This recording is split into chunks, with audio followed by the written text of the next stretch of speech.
வணக்கம். அமரர் கல்கி அவர்களின் சிவகாமியின் சபதம் பாகம் 4 சிதைந்த கனவு அத்தியாயம் 22 பவளமல்லி மலர்ந்தது. வாதாபி மாளிகையில் சிவகாமி சௌக்கியமாகத்தான் இருந்தாள். அதாவது அவளுடைய தேகம் சௌக்கியமாக இருந்தது. ஆனால் அவளுடைய உள்ளமோ ஒரு கணமேனும் சாந்தி காணாமல் அமைதி என்று அலைந்து கொண்டிருந்தது. வருஷங்கள் ஒன்றன் பின் ஒன்றாய் வந்து போய் கொண்டிருந்தன. ஒவ்வொரு வருஷமும் வசந்தம், வேனில் முதலிய பருவ காலங்கள் வந்து போய் கொண்டிருந்தன. வருஷங்களையும் பருவ காலங்களையும் கணக்கிடுவதற்கு சிவகாமி ஒரு வழி கண்டுபிடித்திருந்தாள். அவள் வசித்த மாளிகையின் பின்முற்றத்தில் கிணற்றின் அருகில் ஒரு பவளமல்லி மரம் இருந்தது. சிவகாமி வாதாபிக்கு வந்த வருஷத்திலே அந்த பவளமல்லி செடியை அவள் தன் கையாலேயே கிணற்றின் அருகில் நட்டாள்.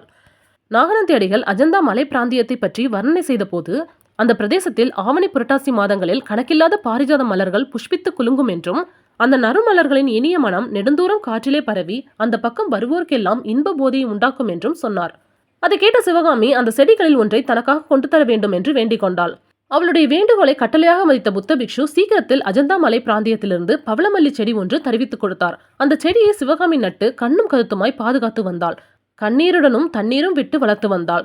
அந்த பவளமல்லி செடியின் முதலில் இளந்தளிர் விட்ட போது சிவகாமியின் உள்ளம் துள்ளி குதித்தது. புதிய கிளை ஒன்று கிளம்பிய போது துயரத்தால் விரும்பிய அவள் உள்ளம் குதூகலத்தினால் பொங்கியது. முதலில் அந்த செடியிலே மொட்டு அரும்பிய போதும் அது பூவாக மலர்ந்த போதும் சிவகாமி சிறிது நேரம் தன் துயரங்களையெல்லாம் மறந்து ஆனந்த கடலில் மிதந்தாள். கிளிமூக்கின் வடிவமான அதன் அழகிய இதழ்களையும் செம்பவள நிறம் கொண்ட காம்பையும் பார்த்து பார்த்து மகிழ்ந்தாள்.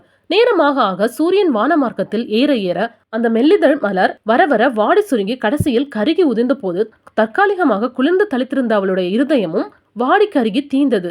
செடி நன்றாக வேரூன்றி கிளைத்து தழைத்த பிறகு அதை கவலையுடன் பராமரிக்கும் வேலை சிவகாமிக்கு இல்லாமல் போயிற்று. அந்த செடியை கொண்டு பருவங்களையும் வருஷங்களையும் சிவகாமி கணக்கிட்டு வர தொடங்கினாள்.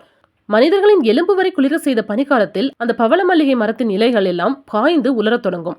இளவேனர் காலத்தில் புதிய இளந்தளிர்கள் துளிர்க்க தொடங்கும். முதுவேனர் காலத்தில் இலைகள் முற்றுவதோடு முட்டுகளும் அரும்ப ஆரம்பிக்கும். உக்கிரமான மேல் காற்றோடு மழையும் கொட்டும் ஆனி ஆடி மாதங்களில் அந்த பவளமல்லி செடி பேயாட்டம் ஆடி படாத பாடுபடும். அதை பார்க்கவும் சகிக்காமல் சிவகாமி வீட்டுக்குள்ளேயே பித்து பிடித்தவள் போல் உட்கார்ந்திருப்பாள். ஆவணி புரட்டாசி மாதங்களில் அந்த பவள மல்லிகை செடி பச்சை பசேல் என்ற இலைகளை அடியோடு மறைத்து விடுவதற்கு போட்டி போடும் மலர்கள் குலுங்க பெற்று விளங்கும். அந்த காலங்களில் சிவகாமி முற்றத்தின் படிக்கட்டில் மீது உட்கார்ந்து அந்த செடியை வெகுநேரம் பார்த்து கொண்டிருப்பாள். நவராத்திரியின் போதும் விஜயதசமி அன்றைக்கும் தமிழகத்தின் ஆலயங்களில் விக்கிரகத்துக்கு பவளமல்லி மலர்களை கொண்டு புஷ்ப பாவாடை அலங்காரம் செய்வார்கள் என்பதை நினைவு கூர்வாள். அதோடு தான் வாதாபிக்கு வந்து ஒரு விஜயதசமி ஆயிற்று என்றும் கணக்கிடுவாள். இவ்வாறு கணக்கிட்டு வந்ததில் சிவகாமி வாதாபி நகரத்துக்கு வந்து இப்போது 9 வருஷங்கள் ஆகிவிட்டன. ஹாய் ஃப்ரெண்ட்ஸ், உங்களுக்கு இந்த கதை பிடிச்சி லைக் பண்ணுங்க, ஷேர் பண்ணுங்க, மறக்காம சப்ஸ்கிரைப் பண்ணுங்க. தேங்க்யூ.